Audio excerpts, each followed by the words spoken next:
Os fundamentos da exposição de motivos da parte geral do Código Penal revelam que as críticas que em todos os países se têm feito à pena privativa da liberdade fundamentam-se em fatos de crescente importância social, tais como o tipo de tratamento penal frequentemente inadequado e quase sempre pernicioso, a inutilidade dos métodos até agora empregados no tratamento de delinquentes habituais e multireincidentes, os elevados custos da construção e manutenção dos estabelecimentos penais, as consequências maléficas para os infratores primários, ocasionais ou responsáveis por delitos de pequena significação, sujeitos na intimidade do cárcere a servícias, corrupção e perda paulatina da aptidão para o trabalho. Este questionamento da privação da liberdade tem levado penalistas de numerosos países e a própria Organização das Nações Unidas a uma procura mundial de soluções alternativas para os infratores que não ponham em risco a paz e a segurança da sociedade. Com o ambivalente propósito de aperfeiçoar a pena de prisão, quando necessária, e de substituí-la, quando aconselhável, por formas diversas de sanção criminal.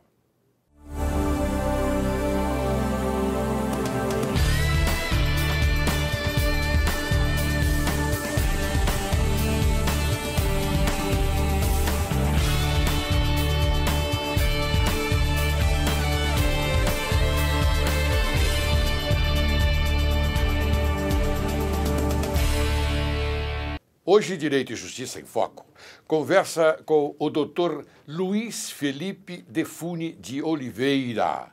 E nós vamos abordar um tema muito importante e interessante até.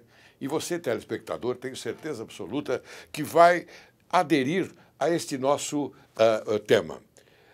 Sentença penal do estrangeiro e seu cumprimento de pena no Brasil. Esse é um tema que ninguém abordou até o presente momento. E o doutor Luiz Felipe, ele é especialista na matéria.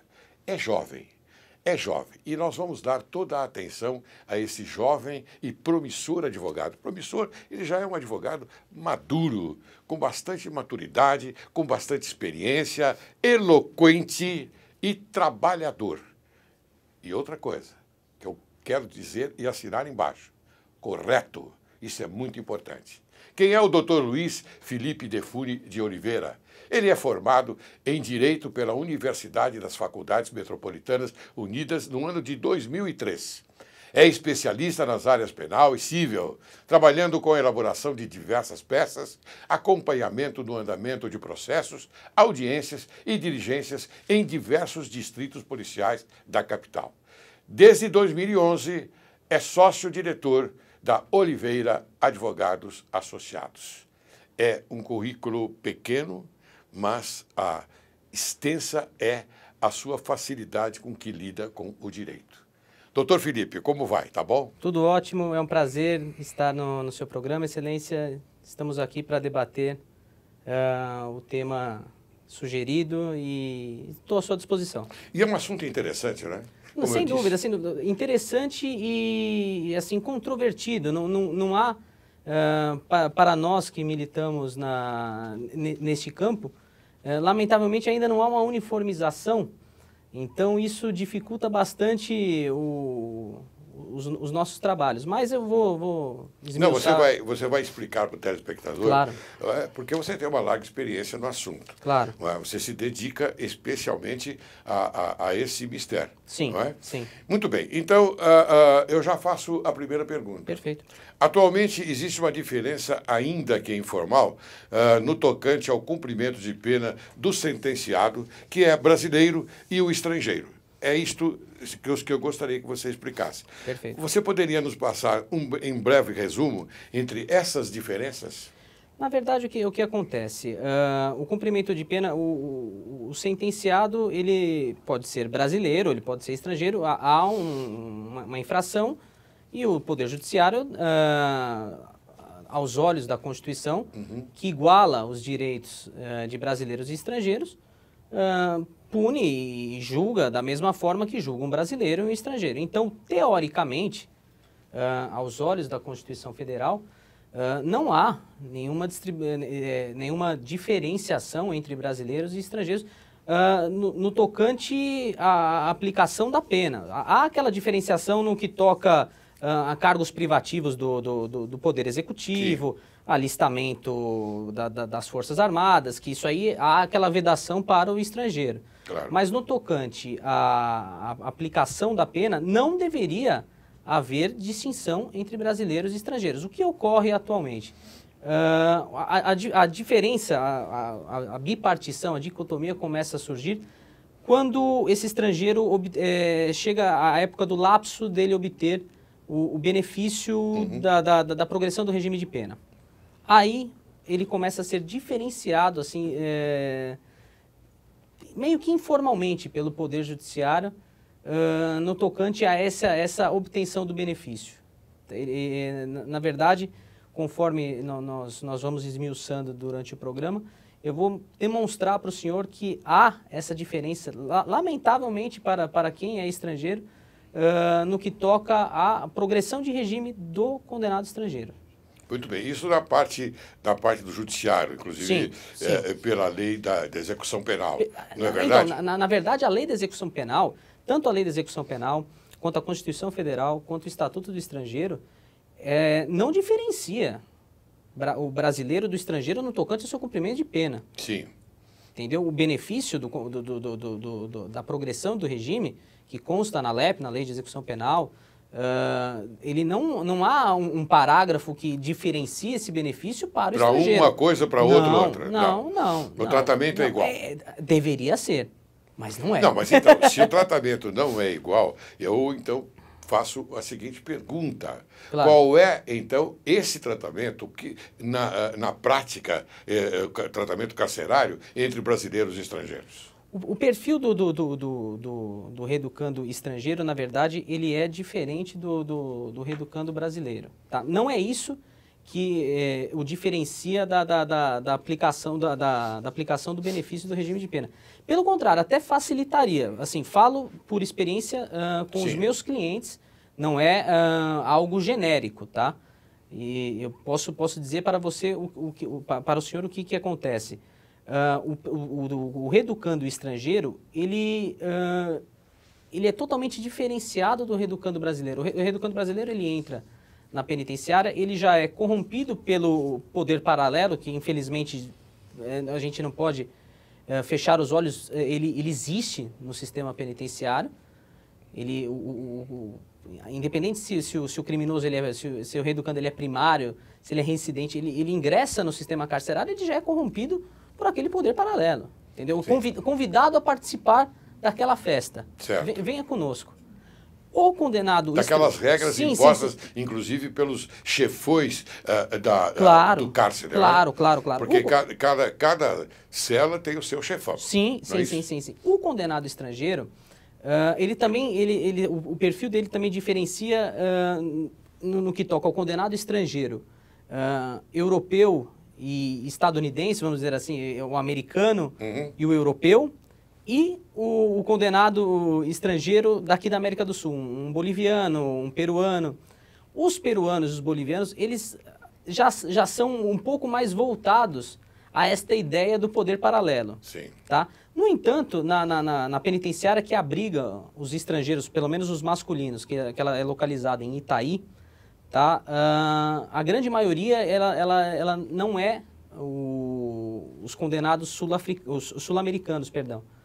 Eles ali tem bastante africano, existem bastante europeus, condenados europeus, e o perfil deles qual é? É cumprir a sua pena e voltar para o país de onde eles são de origem. Eles não têm essa ideia de pegar e se filiar a um partido, não. Eles querem pegar e cumprir o que a lei determina. Foram condenados? Foram, mas também dentro do que a regra do jogo manda. Ou seja, se foi condenado, por exemplo, a 5 anos, tráfico de drogas, vamos dar um exemplo, os 2/5 da progressão de regime. Agora 2/5, 2/5. 2/5. E já está se aplicando, né? Sim. Os 2/5. Ele também quer isso. Ele também quer isso. Mas, assim, ele não é aquele condenado brasileiro rebelde, vamos dizer assim. Sim. Mas ele se adapta aos costumes, acaba, aos usos e costumes, vamos dizer dessa forma? Ele acaba até se adaptando, assim, não só se adapta, como ele aprende um novo idioma, vamos dizer assim. Ele sai da penitenciária praticamente falando a língua portuguesa. Ah, não diga. A língua portuguesa.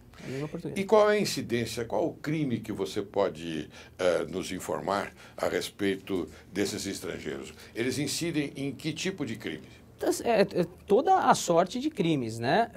Vou falar da minha experiência com aqueles reclusos da penitenciária de Itaí. O meu escritório, pelo fato dele constar na lista de escritórios do Consulado do Reino Unido, ele atende alguns condenados ingleses, vamos dizer assim. E a maioria desses condenados ingleses que até hoje eu atendi, o crime deles foi o tráfico de drogas, aquele por meio do aeroporto, a conhecida mula, vamos dizer assim. Ah, sim. Eles entram no país... Entram no país... como, entre aspas, mulas. Sim. E outra coisa, assim, se pegos, presos em flagrante, é impressionante. Eles não negam, não tem negativa. Assumem, falam, não, realmente, vamos responder. Vamos responder. Isso acontece muito aqui nos aeroportos? Bastante. No aeroporto aqui de São Paulo, o Guarulhos, eu acredito que é um aeroporto, assim, um dos mais movimentados do mundo, né? Sei. Me diga uma coisa, então, agora, doutor. Qual a posição jurisprudencial atual fixada no que toca à progressão de regime de pena de brasileiros e estrangeiros? Porque nós temos um regime de pena que está localizado na LEP, não é? Então, quer dizer que, para informar o telespectador, é o mesmo regime de pena, não há nenhuma diferença por serem estrangeiros? Totalmente controvertido, doutor. Totalmente controvertido. O que acontece? Por conta dessa diferenciação, dessa brecha que existe hoje em nossa legislação, dessa falta, na verdade não é nem falta, até mais para frente eu acredito que eu posso até lhe dar a solução que seria cabível. Ótimo. Entendeu? Pro problema, ao meu humilde entender.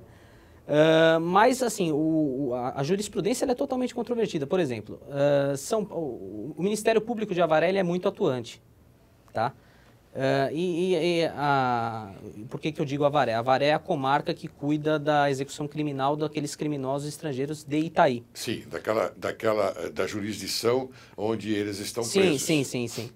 E ali o entendimento da magistrada, até onde eu pude observar, ela entende que não há diferenciação, graças a Deus, não há diferenciação entre brasileiros e estrangeiros, entendeu? Não conceder o benefício do regime semiaberto, se ele preenche os requisitos objetivos e subjetivos, é você afrontar o princípio da dignidade da pessoa humana. Muito bem. Agora eu vou fazer aqui o papel advogado do diabo, é isso? É o que dizem. Entre aspas. Muito bem. Vamos supor que um das pessoas que você defende, doutor, consegue o regime semiaberto, ou seja, é a progressão de regime. Certo. Passa do regime fechado para o regime semiaberto. Muito bem. O semiaberto, o que ele tem? Ele trabalha durante o dia, fora da prisão, e à noite ele se recolhe à prisão.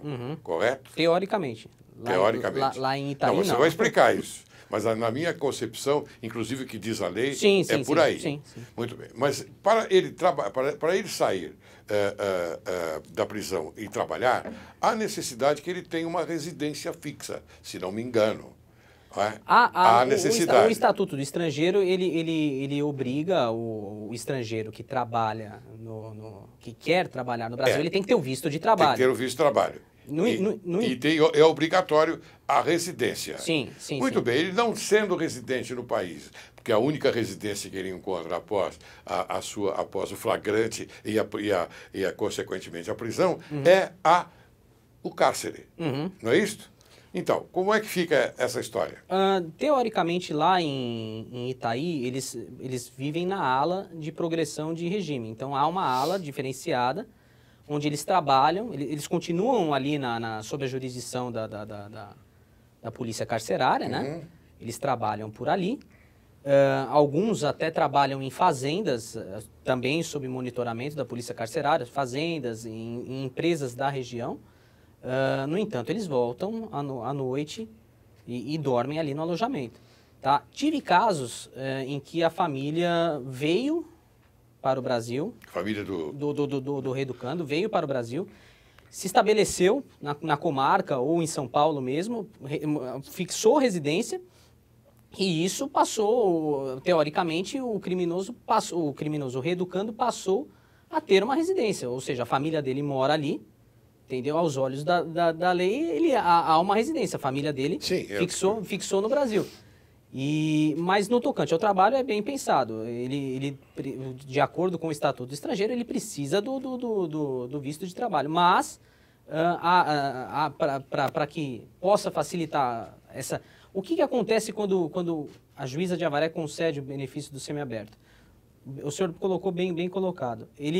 Tudo bem, ele não pode trabalhar fora, mas teoricamente ele tem o direito da saída temporária. Sim. Tá? Então, se ele tem, no caso, por exemplo, foi esse caso desse meu cliente que eu disse, a família fixou residência no Brasil, ele tem direito à saída temporária, então, aquelas saídas, Dia das Mães, Dia dos Pais, aniversário do Em tese, ele teria a residência dos pais. Sim. Ele é autorizado a sair. Claro. Então, assim, ele tem esse benefício. Trabalhar, não. Mas ele tem esse benefício. Na penitenciária feminina, que é aqui na capital, que é colocada em Santana, que abriga as condenadas estrangeiras, as que saem para o semiaberto, elas podem se cadastrar se eu não me engano, numa entidade filantrópica vinculada à Igreja Católica. Então, essa entidade vai se responsabilizar, vai como se conceder uma residência para essa reeducanda, e quando tem a saída temporária, pelo fato dela ser vinculada a essa entidade, ela é liberada. Mas, no que toca à posição jurisprudencial, é totalmente controvertida. Eu vou fazer agora uma pergunta para você, doutor Luiz. O senhor é muito inteligente, você é uma pessoa que a gente admira bastante, jovem, essa garra que você tem, própria da juventude, própria também da manifestação, a sua manifestação intelectual. Vou fazer uma pergunta. Por que nós chamamos o preso, o condenado, de reeducando? Teoricamente, é porque ele tem que... Mas eu tenho outra pergunta aí depois. Claro. Eu entendo que reeducando porque, de acordo com o crime, todo o crime, na minha concepção, é grave. Sim. Então, ele cometeu um crime, ele tem que ser punido por aquele crime e se reeducar. Então, assim, em tese, o sistema carcerário seria para reeducar aquele criminoso, para que ele seja reinserido novamente à sociedade. Certo. Tá? Ciente do que infringiu, aconteceu, enfim. Muito bem. Ele seria, então, devolvido à sociedade com melhor situação de compreensão de que não deve cometer nenhum crime. Muito bem, eu discuti uma pergunta suplementar. Você acha que nós, brasileiros, temos condições e uma infraestrutura adequada para reeducar e recolocar o preso, aquele que cometeu um crime grave, à sociedade? Lamentavelmente, não. E por que então, nós fingimos que estamos reeducando e colocamos isto para que a sociedade entenda que ele poderá sair melhor, quando a gente sabe muito bem que lá dentro, me perdoe agora, eu vou falar pela minha experiência e maturidade também, claro. Nós sabemos perfeitamente que lá é uma escola do crime. É utópico. Escola não, é o Orconcourt, né, se não me engano. Isso é totalmente utópico, né? Eu entendo que é exatamente o que o doutor falou, é pão e circo para a sociedade ver. Pão e circo, né? Pão e circo. E isso vai continuar assim, né? Claro. Oxalá, quero que... gostaria que não, mas... Muito bem. Bem, eu tenho uma outra pergunta a fazer. Enquanto à expulsão, você pode, por gentileza, colocar aqui o que você entende da expulsão do estrangeiro após cumprir a pena ou não? Como é que fica isso? A expulsão, ela é consequência do o estrangeiro. Ele comete um crime, abre-se um inquérito de expulsão. Na minha opinião, aí está a solução. Quando eu disse a solução para o problema, dessa diferenciação, dessa controvérsia toda, na minha opinião, aí está a saída. E explico por quê. A portaria de expulsão de todo condenado estrangeiro, ela é colocada no final. Abre aspas. Vou ler porque é algo que consta em toda a portaria de expulsão do estrangeiro. Ficando a efetivação da medida, a expulsão, condicionada ao cumprimento da pena a que estiver sujeito o país ou a liberação pelo Poder Judiciário. Na minha opinião, o que poderia ser feito? Ou a liberação pelo Poder Judiciário. Tá? Progressão de regime semiaberto vinculada com a expulsão. Por que segurar o preso até o final do cumprimento da sua pena, se, de acordo até ouvi uma entrevista do presidente do Tribunal de Justiça, desembargador Nalini, na época que ele era corregedor, na Jovem Pan, ele se queixando da superpopulação carcerária. Entendeu? Muito dessa superpopulação carcerária acontece exatamente por isso. Grande parte desses estrangeiros poderiam, logo na concessão do benefício do regime semiaberto, já que ou a liberação pelo Poder Judiciário. Se ele vai ser expulso de qualquer forma... Então que seja expulso no sim. momento em que lhe é concedida a progressão Perfeito. do regime semiaberto. Perfeito. Já prisão administrativa, ele vai para a Polícia Federal, o país dele vem, pega e leva ele embora. E vai cumprir o resto da pena lá no seu país. Espera um pouquinho. Eu vou chamar um pequeno intervalo e você vai me responder se vai cumprir o resto da pena no país de origem. Tá bem? Perfeito. Você aguarde que logo, logo retornaremos.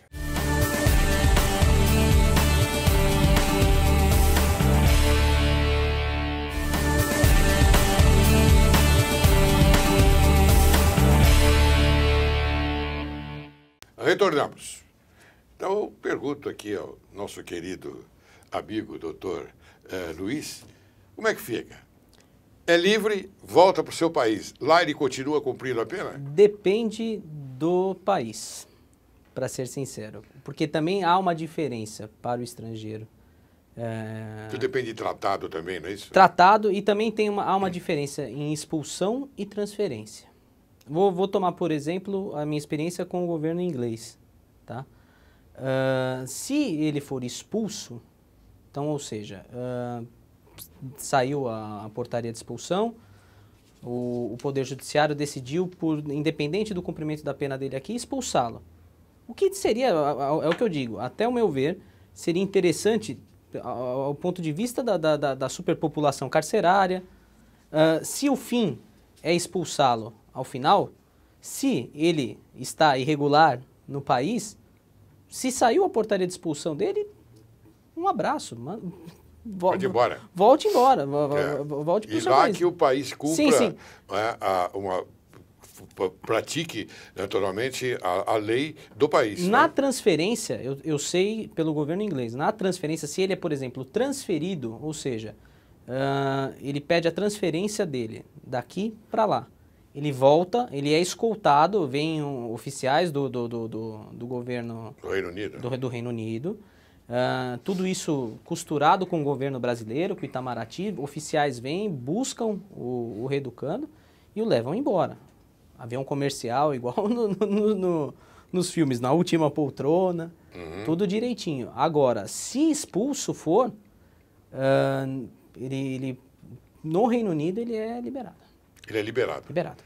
Quer dizer que ele ganha liberdade. Ganha liberdade. Então quer dizer que a expulsão é um prêmio.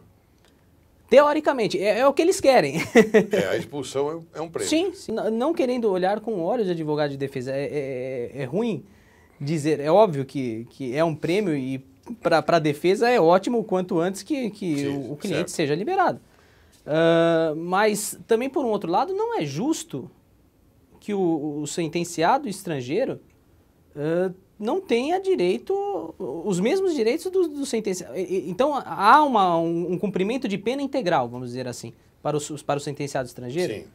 A Constituição não permite isso. Bem, ocorre o seguinte, veja, eu vou fazer agora uma pergunta a você a respeito do artigo 8º do Código Penal, que é da parte geral do Código Penal. A pena cumprida no estrangeiro atenua a pena imposta no Brasil pelo mesmo crime? Sim, de acordo com... Veja, a pena cumprida no estrangeiro. Sim. É o artigo 8º, né? Claro, o artigo 8º, a pena cumprida no estrangeiro, se eu não me engano, ela atenua o crime cometido no Brasil, se for pelo mesmo crime. Sim. Se for pelo mesmo crime. Agora, quando são diversas, é computada, se eu não na pena do crime brasileiro, ela é computada quando idênticas, mas se pelo mesmo crime, ela atenua sim. Esse é o artigo 8º, com redação dada pela Lei 7.209, de 11 de julho de 1984. Perfeito. Muito bem. Então, quer dizer que ela atenua a pena, então? Atenua. Muito bem. E a sentença estrangeira, quando a aplicação da lei brasileira produz da espécie as mesmas consequências? Aí você pode se utilizar do artigo 9º. Do artigo 9º. Ela, pelo artigo 9º, ela pode ser homologada aqui no Brasil. Eu vou, inclusive, até municiar o telespectador do texto da lei. O artigo 9º da parte geral do Código Penal diz o seguinte: a sentença estrangeira, quando a aplicação da lei brasileira produz na espécie as mesmas consequências, pode ser homologada no Brasil para 1. Obrigar o condenado à reparação do dano, a restituições e a outros efeitos civis. 2. Sujeitá-lo à medida de segurança. Parágrafo único. A homologação depende: a. Para os efeitos previstos no inciso 1, de pedido da parte interessada. B. Para os outros efeitos da existência de tratado de extradição com o país de cuja autoridade judiciária emanou a sentença, ou na falta de tratado de requisição do ministro da Justiça. Artigo com redação dada pela Lei 7.209, de 11 de julho de 1984. Eu tentei fazer com que o telespectador participasse também da nossa conversa. Claro.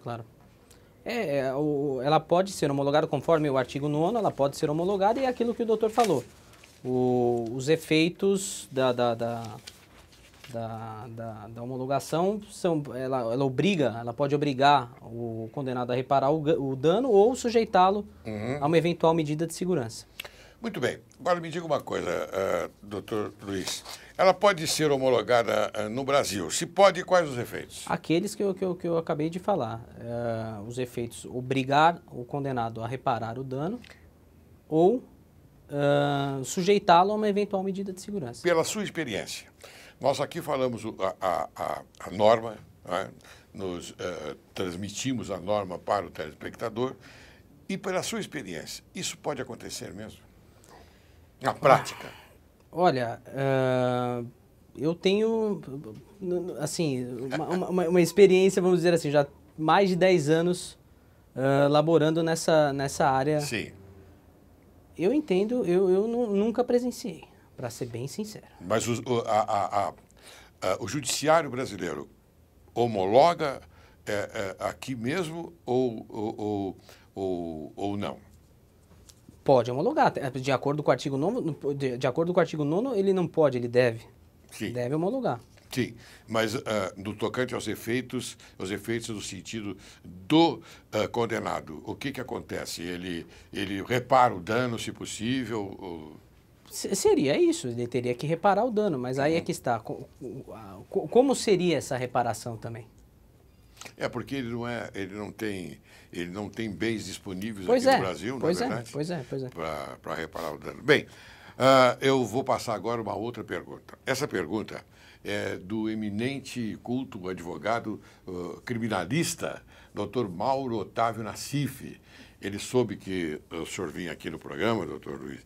Então, ele mandou uma pergunta já por escrito, e eu tenho aqui e vou ler. Diz ele, qual a sua opinião sobre a decisão do caso Cesare Battisti, quando o Supremo Tribunal Federal, por 6 votos a 5, entendeu que era caso de refúgio político, não o extraditando? Agora, essa é outra conversa, hein?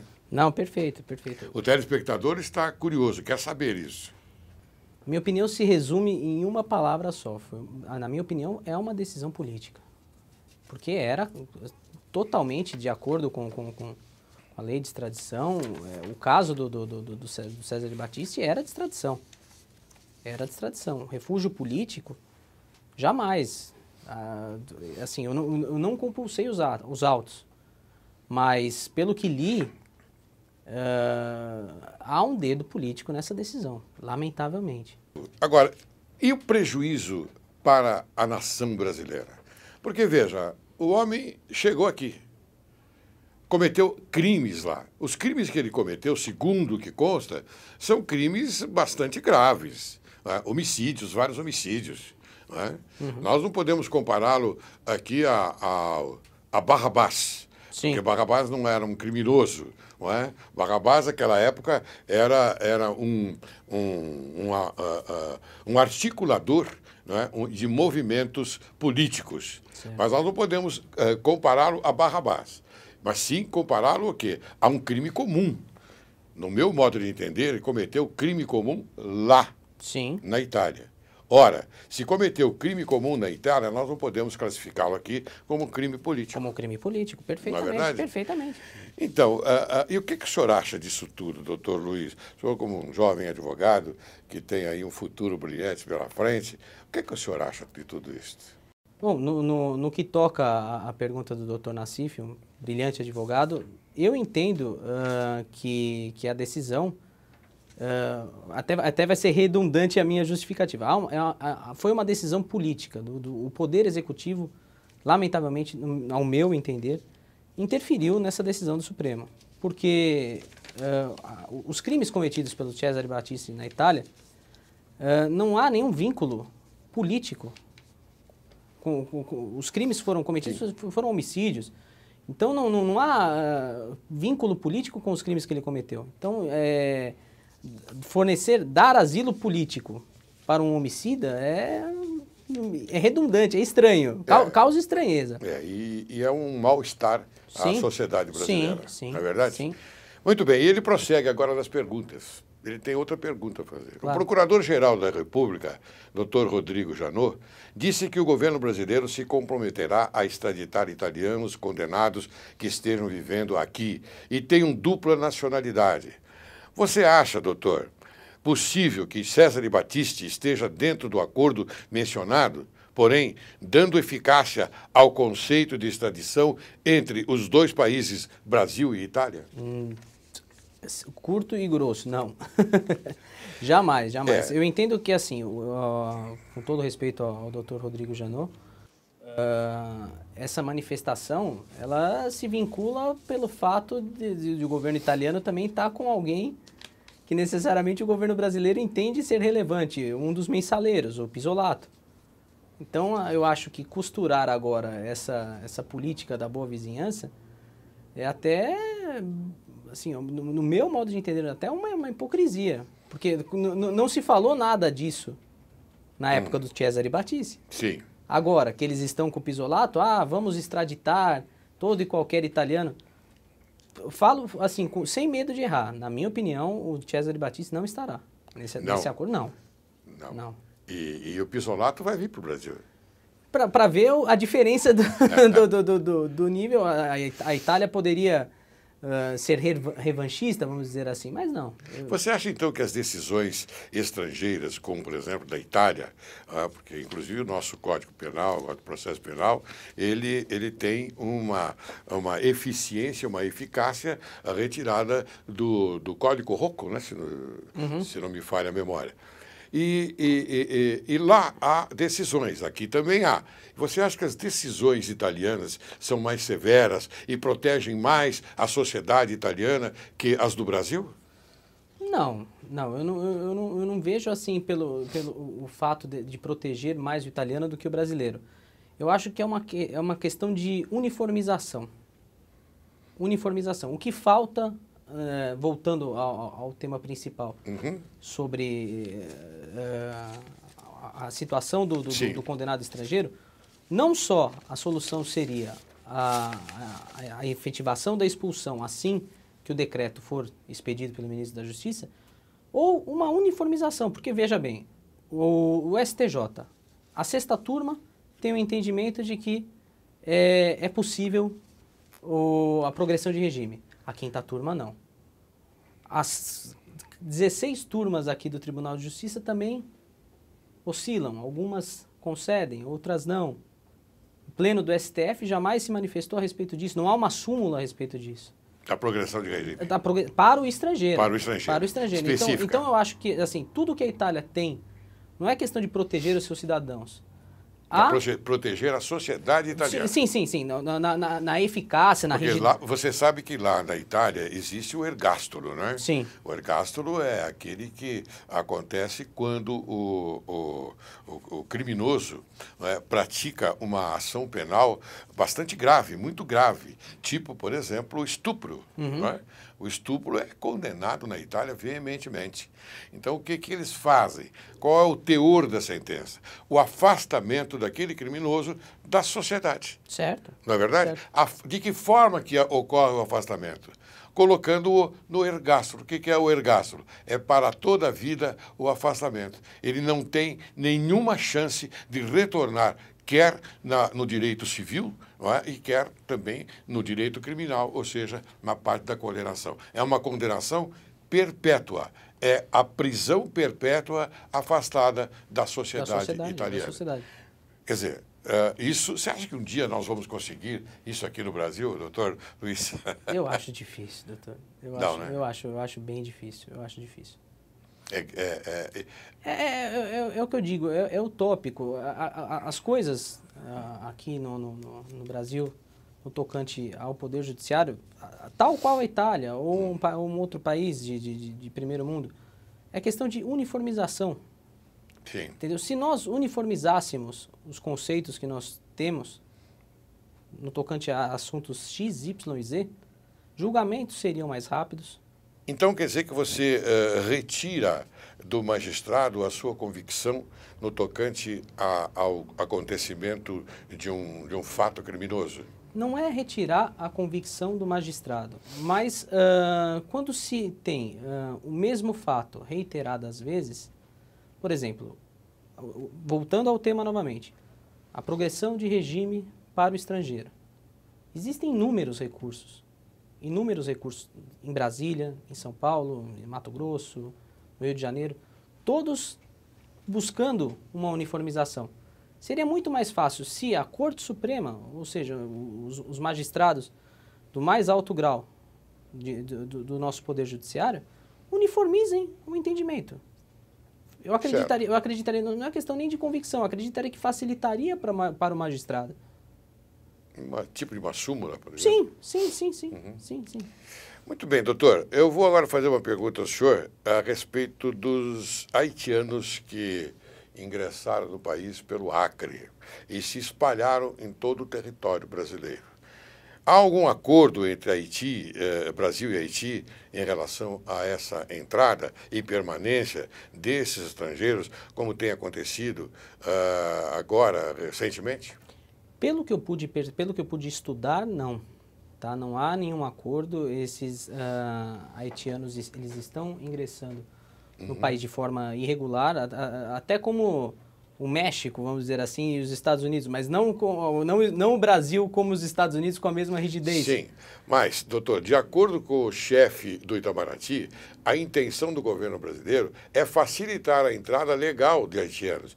O objetivo, o que é? O objetivo é diminuir os riscos dos imigrantes que entram com o auxílio dos chamados coiotes, que buscam facilitar a travessia ilegal na fronteira, cobrando altos custos e evitar o fluxo descontrolado de determinadas áreas e cidades. É isso? Daí o que eu... Porque existe... exatamente, há uma política de cooperação, vamos dizer assim. Isso, inclusive, tornou-se público. Sim. Há uma política de cooperação entre o governo brasileiro e o governo haitiano, justamente para coibir o quê?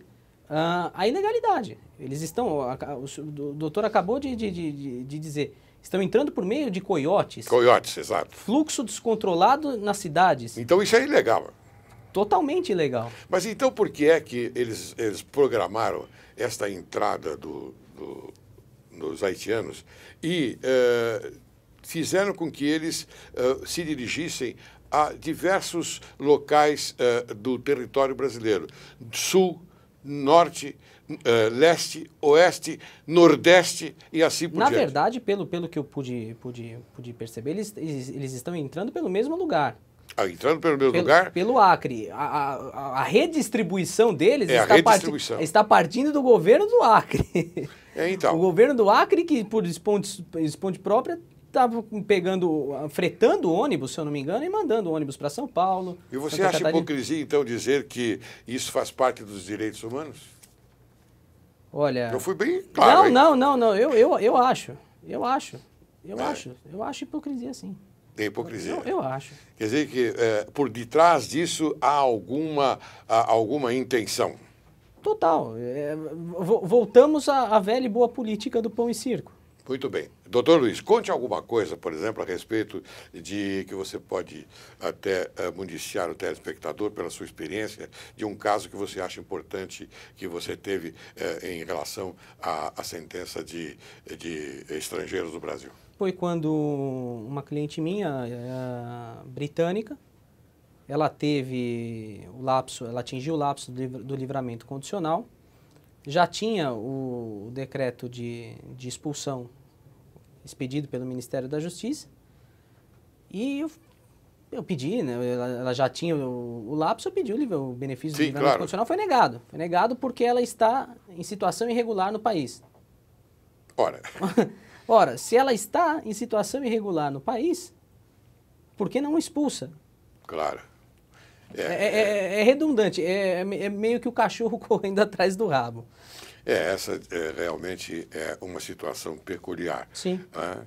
Que nós deveríamos entender que as decisões deveriam ser muito mais rígidas neste particular. Com certeza. Muito bem, doutor. Eu queria, então, que você apresentasse as suas considerações finais para que eu possa encerrar o programa. Eu queria agradecer o convite do Dr. Laércio Laurelli. Muito obrigado. Acredito que pude trazer um pouco da minha experiência neste tema. E estou à sua disposição para o que der e vier, vamos dizer assim. Muito bem, eu que agradeço bastante a sua atenção e eu vou lhe dizer uma coisa. Maturidade é ter capacidade de viver em paz com o que não se pode mudar. Esta é a reflexão que eu deixo para o final deste programa. Muito obrigado, doutor. Um abraço, doutor.